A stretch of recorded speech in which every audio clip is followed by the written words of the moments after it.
Eu estou aqui ao lado do Mar Egeu. João escreveu as cartas às igrejas do Apocalipse, estando preso numa ilha, a ilha de Patmos, que fica ao lado deste mar, uma das ilhas deste mar. E o mar o separava das comunidades cristãs. E eu estou aqui para dar a você uma explicação sobre a intenção de Deus ao mandar escrever estas 7 cartas às 7 igrejas que ficavam na Ásia Menor. Antes de iniciarmos nossa trajetória pelas 7 igrejas do Apocalipse, vou dar a você uma explicação da importância de se conhecer as cartas enviadas por Jesus através de João às 7 igrejas. Pouco depois da eleição presidencial americana de 1912, Woodrow Wilson visitou uma de suas tias bem idosa e que há muito tempo não via. "E o que você anda fazendo nesses dias, Woodrow?" perguntou a tia. "Eu acabei de ser eleito presidente", respondeu Wilson. "Ah, é? Presidente do quê?" questionou ela. "Dos Estados Unidos", respondeu ele. E ela, de forma um tanto indignada, disse: "Não seja bobo, menino." Somos colocados em situações muito delicadas quando nos faltam o conhecimento e a informação. Deus afirma em sua palavra: "O meu povo perece porque lhe falta o conhecimento." Oséias 4, verso 6. Bem, após estudarmos um pouco mais sobre as cartas às 7 igrejas, você descobrirá um tesouro que é totalmente relevante para você hoje. Então aperte os cintos para uma jornada que com certeza lhe impactará. Primeiro, precisamos recordar que as cartas às 7 igrejas do Apocalipse não podem ser comparadas com nenhuma outra carta, nem mesmo com as cartas, as epístolas do Novo Testamento, pois o seu autor é o próprio Cristo. Além de sua origem ser divina, a figura principal das cartas é Cristo, e seu enredo é a atuação de Jesus em meio ao seu povo. Sendo assim, se você quer saber como Cristo atua e quer atuar em sua vida, você precisa compreender as cartas às 7 igrejas do Apocalipse. Em segundo lugar, precisamos compreender que o livro inteiro do Apocalipse foi escrito para essas igrejas. O que vês, escreve-o num livro e envia-o às 7 igrejas: a Éfeso, Esmirna, Pérgamo, Tiatira, Sardes, Filadélfia e Laodiceia. Apocalipse 1, verso 11.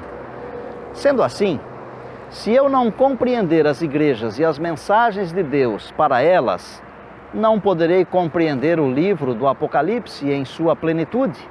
E ao não entender o Apocalipse, não irei compreender as mensagens bíblicas deixadas por Deus para os nossos dias.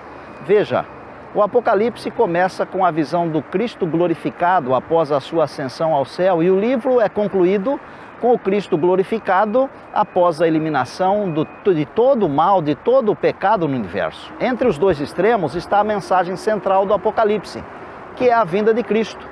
Nos primeiros versículos já vemos essa tônica, e a Bíblia diz: "Eis que vem com as nuvens e todo olho o verá, até mesmo aqueles que o transpassaram. E todas as tribos da terra se lamentarão sobre ele." Sim, amém. Apocalipse 1, 7. No último capítulo do próprio livro, podemos ver a tônica da vinda de Cristo pelo menos 4 vezes, e a última delas sendo: "Aquele que dá testemunho destas coisas diz: certamente venho sem demora." Amém. Vem, Senhor Jesus. Apocalipse 22, 20. As próprias cartas às 7 igrejas estão repletas de menções diretas e indiretas ao retorno do Filho do Homem. Sendo assim, não compreender as cartas às 7 igrejas é limitar o entendimento sobre o livro do Apocalipse e do seu tema central, que é a segunda vinda de Cristo. A terceira razão que eu gostaria de abordar sobre a importância da compreensão das cartas às 7 igrejas é que o conteúdo das cartas é relevante para os nossos dias. Como podemos ver no primeiro capítulo do Apocalipse, as mensagens às 7 igrejas não se limitavam apenas às igrejas naquela época, mas a sua mensagem também englobava muito mais além. Escreve, pois, as coisas que tens visto e as que são e as que depois destas hão de suceder, diz o Apocalipse, capítulo 1, verso 19. Assim como a mensagem não se limitava somente àquele período, as próprias cartas também não se restringiam às próprias igrejas para onde foram endereçadas. Essas cartas, mesmo abordando aspectos específicos de cada uma das igrejas, precisam ser lidas e compreendidas como um único pacote de 7 cartas que deveriam ser lidas em todas as 7 igrejas e em qualquer igreja através das eras. A repetição da expressão "quem tem ouvidos, ouça o que o Espírito diz às igrejas" em cada uma das cartas é só mais uma evidência de que a sua mensagem não deveria ser limitada a questões geográficas. O primeiro ponto é a aplicação primária das cartas para a realidade dessas congregações do primeiro século.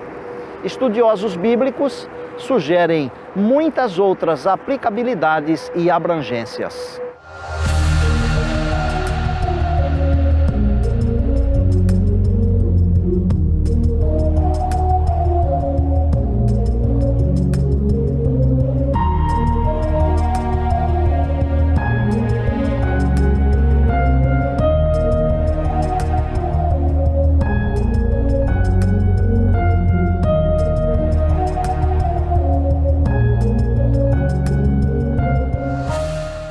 O segundo ponto é que as cartas são para a Igreja de Jesus Cristo em toda a sua história, desde o início do ministério de Cristo até o momento de sua segunda vinda, em 7 determinados períodos da história. Desde a primeira igreja, Éfeso, que abarca o primeiro século, ou o período apostólico, até a última igreja, que é Laodiceia, que é o julgamento do povo, e nós entendemos que vai desde 1844, quando começou o juízo investigativo, até o fim dos tempos, ou seja, até a volta do Senhor Jesus. O terceiro ponto sugerido é que são 7 condições da igreja em qualquer época e lugar, isto é, a igreja em seu sentido geral. Neste caso, o conteúdo de cada carta seria aplicável à igreja de qualquer período da história. E o quarto e último ponto que eu gostaria de abordar é a aplicação individualista. De acordo com essa aplicação, as cartas descrevem 7 estados distintos de experiências espirituais, onde cada pessoa estará vivenciando uma delas de acordo com o seu relacionamento com Deus. Sendo assim, cada um dos louvores, exortações, encorajamento ou advertências seriam mensagens pessoais e diretas de Deus para cada um dos seus filhos. A quarta e última razão pela qual é extremamente importante o estudo das cartas às 7 igrejas é o seu teor vitorioso. Cada carta tem uma estrutura semelhante que poderia ser dividida em 3 partes. A primeira parte seria a introdução, onde vemos a igreja para a qual a carta está sendo endereçada e a apresentação da pessoa que é Cristo. Em seguida, vemos a segunda parte, que é a parte da estrutura do corpo da carta, onde é apresentado um diagnóstico da igreja, onde aparecem os elogios, repreensões, estímulos ou advertências que são proferidos. A última parte da estrutura da carta seria a conclusão, onde as palavras de Cristo são atribuídas ao Espírito e promessas são feitas aos vencedores. A conclusão de cada uma das cartas termina com a imagem de vitória, a despeito das dificuldades, provações e época. O Filho de Deus pode ser vitorioso através de Cristo. De certo modo, a conclusão de cada uma das cartas é um desdobramento das palavras do apóstolo Paulo.